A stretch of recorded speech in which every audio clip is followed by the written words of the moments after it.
So my topic is on social Darwinism. Charles Darwin was the man who created the theory of natural selection in the animal kingdom. Sociologists then twisted his theory and applied it to sociology, economics, and politics, a term later known as social Darwinism. The sociologists were trying to manipulate Darwin's theory to explain their own political views. One most famously known for social Darwinism is Herbert Spencer. He was the one to create the saying survival of the fittest, and that the fittest race would be the ones to survive in the economy and be able to continue reproducing. Herbert said that those who are successful are already naturally and biologically the fittest. Beliefs were that some races were more advanced as they adapted to their environment and cultural changes faster than any other races and were therefore superior. These people were more successful and powerful in society and then passed on that quality or benefit to their children. Then their bloodline just keeps going, and they just become more advanced. Spencer said that it is the natural course for the strong to survive at the cost of the weak. The people of biggest influence in society are in that position because they are best suited for it rather than the weak people from other lesser races.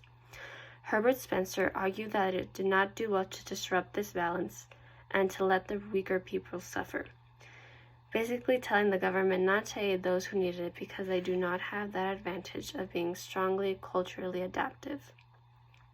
If helped, then that creates a weaker society, and people did not want that back then.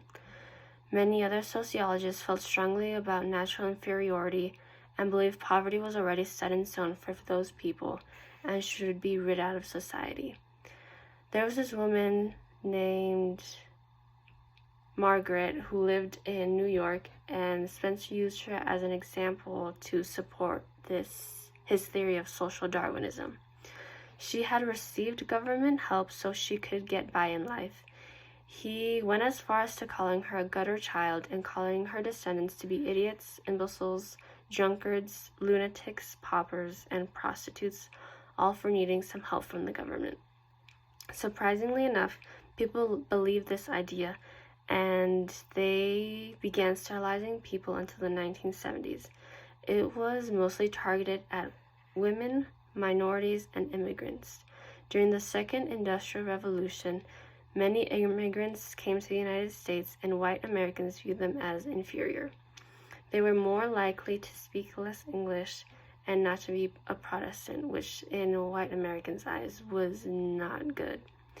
Many believed those who had immigrated from England, Ireland, and Germany were far more evolved than those from Eastern or Southern Europe.